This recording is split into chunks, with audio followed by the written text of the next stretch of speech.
Hello everyone, আসসালামু আলাইকুম। আজকে ট্রাই করব ক্লিন মেকআপ লুক। মেকআপ করতে করতে আজকে জীবনের কিছু ব্যাখ্যা দেই আপনাদেরকে। আপনি কি জানেন মেকআপের প্রত্যেকটা স্টেপের সাথে জীবনের অনেক মিল আছে? যেমনটাই সানস্ক্রিন যেমন আমাদেরকে সূর্যের ক্ষতিকর রশ্মি থেকে দূরে রাখে, তেমনি আমাদের মা বাবাও কিন্তু আমাদের সকল বিপদ আপদ থেকে রক্ষা করে। এরপর যদি আসি প্রাইমারে, একটা মেকআপের ভিত্তিই কিন্তু প্রাইমার।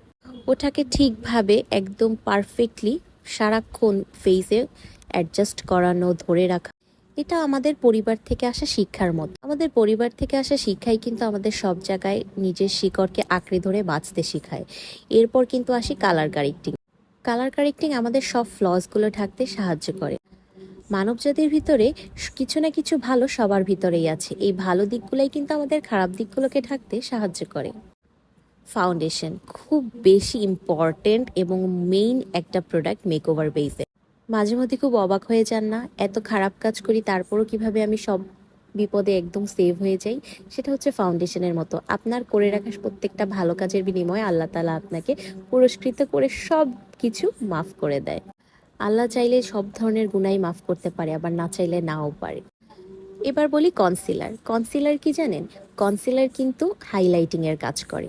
আমাদের অনেকের ভিতরেই কিন্তু অনেক সুপ্ত ট্যালেন্ট আছে, কিন্তু আমরা বুঝি না। এই সুপ্ত ট্যালেন্টগুলাই কনসিলারের মতো। এগুলো যদি আমরা ভালোভাবে প্রকাশ করতে পারি, আমাদের জীবনকে হাইলাইট করে ফেলবে, ঠিক কনসিলারের মতো। জীবনে তো অনেক কিছু করলেন, কিন্তু জীবনটাতে এবার সেটেল করতে হবে, তাই না? সেটেল করার জন্য দরকার পারফেক্ট একজন মানুষ, যেটা একদমই সেটিং পাউডারের মতো কাজ করে, আপনার জীবনকে সুন্দরভাবে সেট করে দিতে পারে।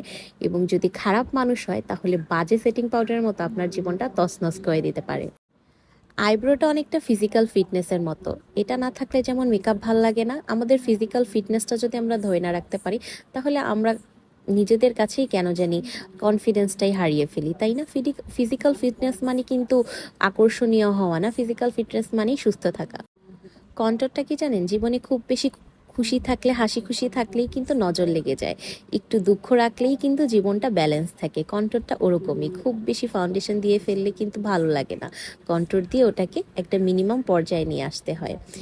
চোখের সাজ চোখের সাজ একটা ব্যতিক্রম ধর্মী ব্যাপার মেকআপের ভিতরে। এটা ছাড়া কেন জানি মনে হবে আপনার মেকআপটা সম্পূর্ণ হয়নি। ব্যাপারটা জীবনে অনেকটা এনজয়মেন্ট আনার মতো। আমরা অনেক টাকা পয়সা ইনকাম করি, অনেক কিছু করি, সাকসেসফুল হই, কিন্তু নিজের জীবনটাকে এনজয় করি না। চোখের সাজের মতোই, এটার একটু বিন্দুর জন্য আমাদের জীবনটা অনেক আলোকিত হয়ে যেতে পারে। এই চোখের সাজের ভিতরে প্রত্যেকটা জিনিস, মাস্কারা, ইনার কর্নার, হাইলাইট, সব কিছুই কিন্তু সুখের মতো। মেকআপের হাইলাইটারের মতো জীবনেও অনেক কিছু হাইলাইট করতে হয়, না হলে কেউ বুঝে না। বর্তমানে এমন একটা যুগ আসছে, নিজের ঢোল যদি নিজে না পিটান, তাহলে আপনি যে ভালো সেটা কেউই বুঝবে না। বিশ্বাস করেন, এর থেকে সত্য আর কিছু হতে পারে না। একটা সময় ছিল যে নিজেকে যে ভালো বলে সে ভালো না, অন্যকে যে ভালো বলে সেই ভালো, কিন্তু এখন না, সেই যুগটা আর নাই। লিপস্টিক হলো সুন্দর চরিত্রের মতো, যার সুন্দর রং আপনার সম্পূর্ণ মেকআপটাকে অনেক সুন্দর করে দিতে পারে, আর যার বাজে রং পুরো মেকআপটাকে নষ্ট করে দিতে পারে। ঠিক তেমনি ভালো চরিত্র আপনার জীবনকে আলোকিত করতে পারে, আর খারাপটি নষ্ট।